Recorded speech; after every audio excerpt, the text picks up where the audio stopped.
Hey everybody, Jason here. I just got my new Techno EB48 today. I'm pretty excited. I haven't had a new e-buggy in quite a while now. But as you can see, I've got everything pretty much laid out. This is the chassis for the buggy, and it's super, super narrow. It's all beveled on the edges. It looks like it's hard anodized. You can see the machine marks. Overall, my first impression of the kit is that it's really nice. Just good quality materials. Just everything's packaged up. You probably can't see, and I'm not going to move the camera around too much, but it's all labeled really well, and it looks like, for the most part, everything you need is in each individual bag. So I'll let you know here in a little bit after I'm done building it or whatever. I was going to do a stop motion build, but there's a lot of people on YouTube, or a few people, that have already done stop motion builds, so I figured I would just kind of show you what it looks like unboxed. There's already been people that have done unboxings, so I just figured I'd show you what the kit looks like unboxed, and then I'd show you some of the things I bought for it, which we'll go into here in just a second. Okay, so if you're going to buy a Techno EB48, there's a few things you're going to need that don't come in the box, like tires and wheels and things like that. Ironically, it does happen to come with some oils and fluids and stuff, so it's got some thread locker and some black grease. It looks like 350 weight CST, 450 weight CST shock oil, and then 7,000, 5,000, and 3,000 diff oils. But that stuff all comes in the box. Here's some stuff that you're going to need that doesn't come in the box. You're going to need some paint for the body. Yes, I'm being lazy. I'm just going to straight up rattle can it white because, well, I'm lazy. I just told you. You're going to need a servo horn, and this is the OFNA one. Now, on the RC Tech thread, they say this one will work. Ironically, they talk about using the Hot Bodies one, which is taller, and then they show you this one too, so I'm really not sure what the deal is, but I'm going to try this one. And last but not least, some servo tape. I like the Parma stuff. Your 8-scale e-buggies are really hard on electronics, and when they land, they smack. They can really be hard on your speed control. So what I do is I just take this and I just kind of layer it up till it's about 1/4 of an inch thick. And the alternative to that is to use the Kyosho Gyro Gel. But I've had really good luck just stacking the stuff up or folding it up. So that's the kit. This is the kit. This is the instruction manual. Looks good. I'll try and do some close-ups on that later on if I get some time. And I'm going to get building this sucker. I've got everything I need. Here's another little tidbit. 2 things you always need when building the kit, especially an 8-scale e-buggy or something that's really complicated or takes longer to build.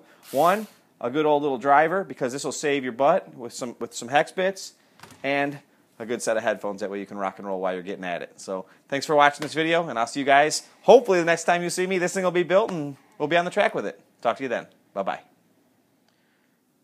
All right. Hey, everybody. Jason here. Obviously, I built the Techno EB48 buggy.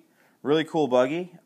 Went together really well. The build was a lot smoother and a lot faster than I remember on my last 8-scale buggy build. I had built a Team Associated RC8E, which took me quite a while. This thing went together way faster, and I'm not exactly sure why, but it just did. Overall, the kit quality was really nice. Just the layout's nice. It's super easy to work on. The electronics tray is really easy to get out. It's a good kit. I would say the only downside to the kit that I've kind of noticed is,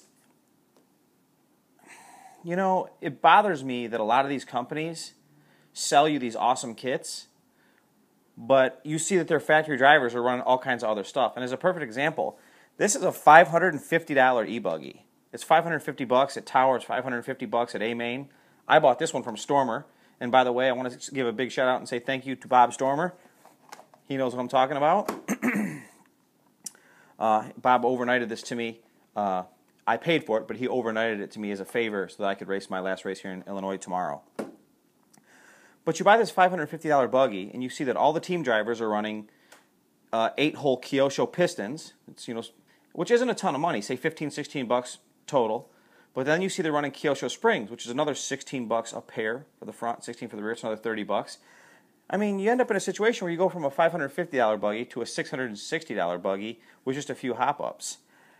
And then you look, the other thing that kind of bothers me is that Techno kind of brags, or at least they mention that that this has the ability to do the servo braking instead of using the speed control. But that's another $60. So it just kind of feels like they nickel and dime you a little bit. And I just don't know that. I think the buggy's awesome, but I don't know that it's any better value than going out and buying the Kyosho MP9 TKI, the new e-buggy from Kyosho, or even the new Losi buggy. Right now, Stormer's got a smoking deal on the new Losi e-buggy, the Losi 8 3.0, and you can convert that with the e-conversion, the same e-conversion that works in the 2.0. So It's hard to say. I know that you really can't see too much, so I'm going to go ahead and pop this off as best I can, just to show you how it looks. This is it. I'm running a Savox servo. One thing I don't know how well you can or can't see, I'll try and get a little closer, is if you look at the servo right there, you can see that this link is on the top of the servo arm. Well, the servo arm that it actually comes with, and the one that most people use, the hot bodies, is actually a much taller servo arm. I don't know how well you can see that. So normally this link sits underneath that. But this is the OFNA arm, and it seems to work pretty good. The geometry is not bad, and, well, that's what my hobby shop had, so that's what I used. So tomorrow, I'll be putting in the new RX-8 Gen 2 speed control. I'm going to run a Tekin 1900 kV motor, and I ordered up a Trinity 55 or 5600 milliamp 4-cell battery, and we're going to let this baby, let it rip, and I'll report back after that. See you soon. Thanks.